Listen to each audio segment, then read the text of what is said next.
Good morning, gang. Good morning, good morning.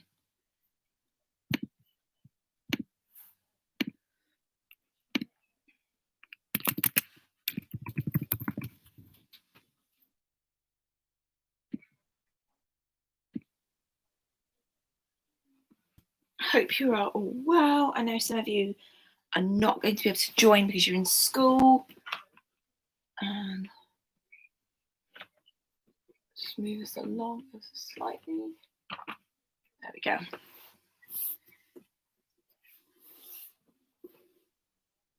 Put your hand in mine. I've been watching TikTok too much. Right, I know I'm a few minutes early. I do apologise. It's just because I'm currently, my room is a tip because my dad is painting my room before I emigrate. So it's a bit of a mess. So I'm trying to get this done as early as possible so that my dad can then continue painting my room. He doesn't let us paint. It's not because I'm lazy. So my door is currently sort of off its hinges with no doorknob. So I'm really sorry if there's noise. There's not a lot I can do. Right then, lovelies. So you are going to be thrilled. No, I've come on the wrong one. You are going to be thrilled to know that we are looking at Pluck today. Now, it's one of your requirements in your Whitechapel section. But the good thing is that we have done this before. We've looked at this since year 9. We've, this is not a new thing to you. It's just a refresher. So this is in your Germany course and in your Whitechapel course. So it's the only 2 times that you have to do it. So it's paper 1 and paper 3. Just kind of revisiting it again for you. What I want you to do today then is, like I said, Mrs. Goy has produced a fantastic help sheet for you that I have put onto Teams and Show My Homework, talking you through about provenance, content, all of that, and your step-by-step kind of guide, a demo. I'm obviously going to go through Pluck now and kind of talk you through what you need to do, so that you then got someone actually talking to you about Pluck and reminding you, because it has been nearly a year since we last looked at Pluck. It's going to be a bag of laughs today because I'm going to be tripping over paint and all sorts. So let's get started with what Pluck stands for. Then we'll look at how to pluck, what to focus on, so on and so forth. So let's get going. I've rambled for 3 minutes already. I want to be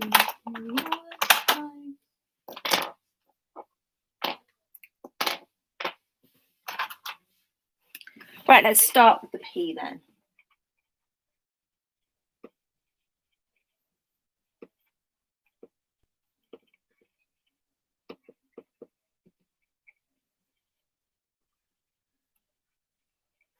So the provenance then. I like to think of it as, okay, yeah, it's a word that I need to know. It's a word that actually is really important to my studies, but I really need to know what it means because it's such a complex word, quite a high level vocab word. So it's important I know what it means. Provenance is essentially the 5 W's: the who, what, where, when, why of the source. Who wrote the source? What kind of source is it? Where has it come from? When was it made? Why was it made? Kind of where is it going? That sort of thing. So you are looking at the essential bit of where it's come from, who it's by, that sort of thing. I always like to think of, there's different ways to say what the provenance is, but it is looking at the who, what, where, when, why of the source. All those basics, okay? It might not tell you who's written it or what, where it was going or where it was published or whatever.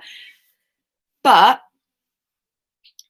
excuse me, I'm so sorry. But that doesn't then mean, okay, that it instantly becomes not useful. There will always be some sort of use. The next one.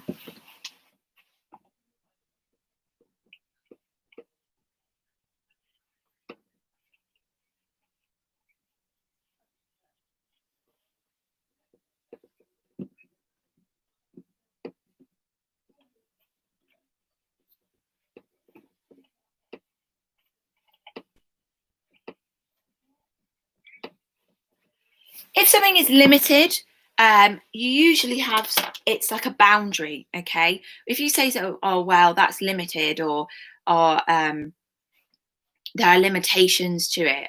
The limit does not exist, Mean Girls quote.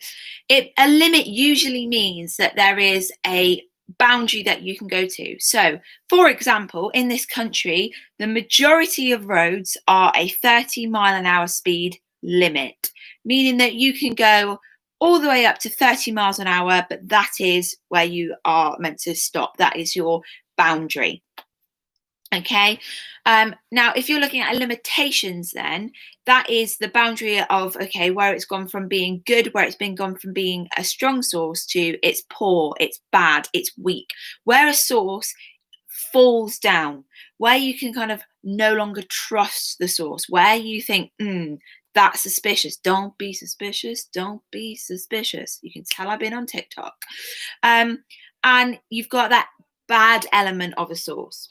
So just like a nice little balancing act, if we're going to look at the bad things of a source, we also need to look at the good points. Here comes my glamorous assistant, Fletcher Martin, my dog. Good boy. Sit down.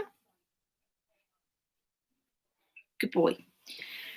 So, yeah, where we look at the bad, we also need to look at the good. So we've looked at where the sources come from. We then need to talk about the limitations in the uses. Then we need to talk about what actually goes on in the source.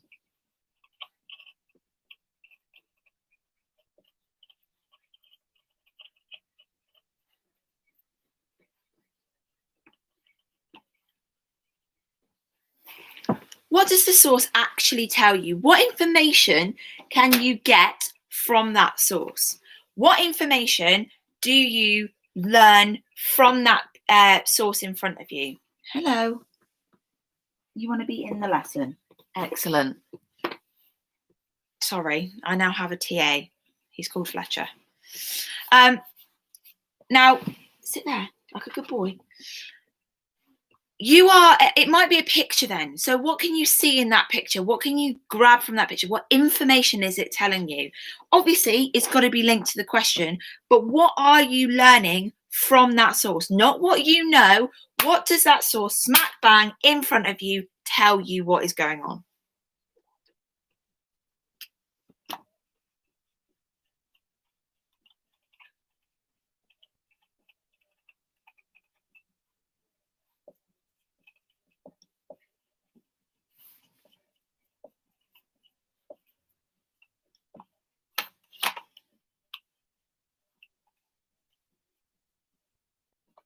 Now, the final element of pluck is knowledge. As you well know, you know this, you're well versed in this, but it's always good to have a good reminder. So knowledge, relevant topic knowledge that will support your answer that has not been found in the source. Stuff that's come from your brain that you can't see in the source. So, for example, if you had a picture of Mary Kelly, one of Jack the Ripper's victims, and it said that this was Mary Kelly, one of Jack the Ripper's victims, it's no good to then say Mary Kelly was the 5th victim of Jack the Ripper. Right. All you've added there is that she was number 5. If you were then to say that she was part of the canonical 5 and she was murdered in her home and Jack the Ripper had time to create this scene, much different. Yes, you're taking the information from the source, but you're adding to it. Oh, look at my big fat arm. There we go. You're adding to it with relevant topic knowledge, okay? So it's got to be not what you see in the source. You can't regurgitate the source. That's just showing the examiner you can read or you can see. It's got to be relevant and your own knowledge. Okay. Okay. Can I put that on you? Good.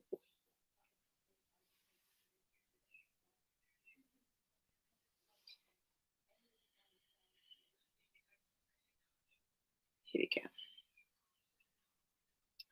go. Just making sure I'm following everything.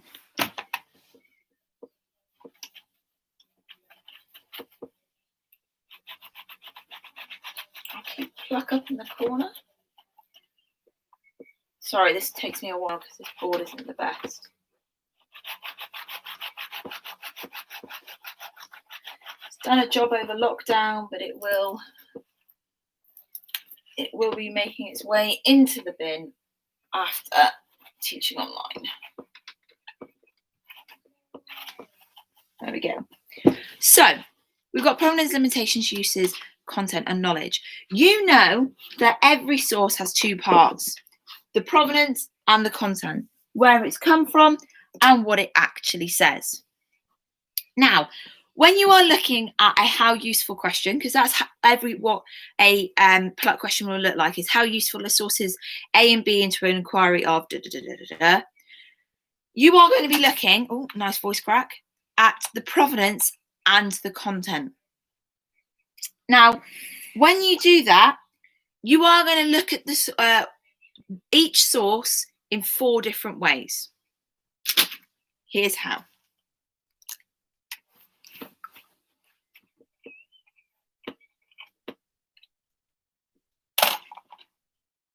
Fine, Fletch.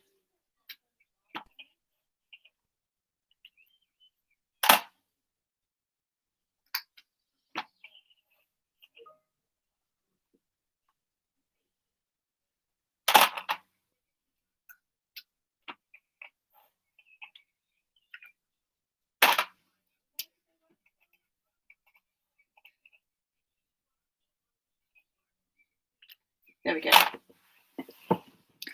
You're going to look at each source. You're going to look at the uses of the provenance. You'll look at the limitations of the provenance. You'll look at the uses of the content, and then you'll look at the limitations of the content. Does that make things worse? No, you can sort of see it. It's not great. Sorry, the weather here is shocking. So you'll look at each bit of the provenance in turn. Now, I suggest that you make each one of these a paragraph. You look at each section as a paragraph. Now, Mrs. Coy has done a demo answer for us. Now, you will see that she doesn't actually write loads for her different, again, you've got this, for your different steps, okay? You just got to pick out something obvious. You don't have a lot of time to do this question. You don't have a lot of time to look at the source, and you don't have a lot of time to write it. You've got about 15 minutes to write and plan your answer. Now, for an 8-mark question, that's a lot of time, but for this type of 8-mark question, it's not a lot of time.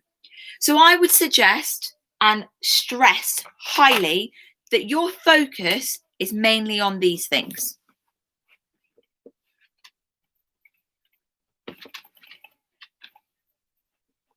Your question is asking how useful something is. How useful is sources A and B into an inquiry? So you want to focus on the uses of both the provenance and the content. That's not to say that you totally ignore the limitations. However, sometimes you will get to a source and the uses jump out straight away. You lot are very good at finding uses in a source. Where you then may struggle is finding a limitation. I will say this, I have said it to you before, and I will say it to you out loud again on camera and have it recorded. Focus on the uses, because if there isn't an obvious limitation, don't talk about it. If a limitation is not obvious and hard to find, leave it out. There is no point sitting for God knows how long thinking, oh my goodness, I can't find a limitation. Oh my goodness, Miss Martin said PUK, PLK, CUK, CLK. I can't find any limitations for C or P. Oh my God, oh my God, oh my God. That might be the point, because remember, you're looking for uses. Now, if you want those higher marks going into the 8s and the 9s and or even the 7s, and you see an obvious limitation, talk about them. Even if you're in the lower grades of maybe a 1 or a 2 and you see an obvious limitation, talk about it. But if it's not obvious to you and it is not screaming out to you like, hello, I'm a limitation, don't bother with it. Sorry, Fletcher, just hit you in the face. If it's not doing that, there is no point. Okay. It is your job to look for why things are useful. So you need to be looking at things like, okay, with the provenance, was it a penny dreadful? Okay, great, that's for the lower classes. Okay, it was done in 1888. Oh, boom, Jack the Ripper murders. There will be a little hook in the provenance and a hook in the content for you to pull some uses out of. Okay.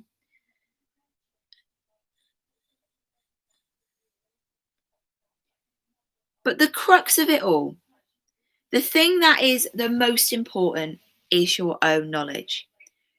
It's one thing to show the examiner that you can do source skills and that you have the ability to identify the provenance and look at the limitations and the uses and the content. But if you don't support it with your own topic knowledge, it becomes lesser value. Not that it has no value, but it just has lesser value. All right. So if you're going to talk about, for example, if it's a source that we've got in our example source where it says about the criticisms of the police with the Ripper investigation, you've got of the women of Whitechapel, they're arming themselves, weren't they, with all sorts. They had like batons and guns and things like that.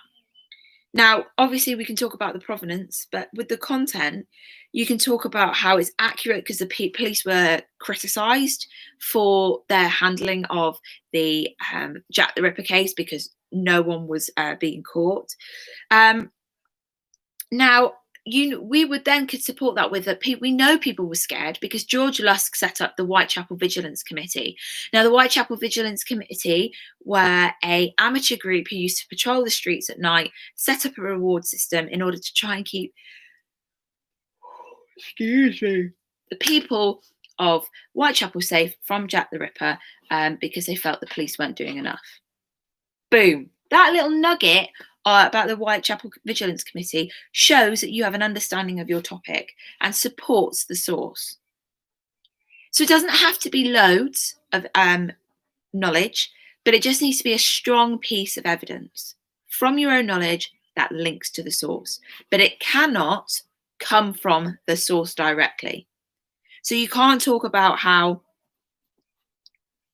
you right there, Fletch? So you can't talk about how the women were arming themselves with pistols. I know that guns were hard to get hold of. We haven't learned that. All right.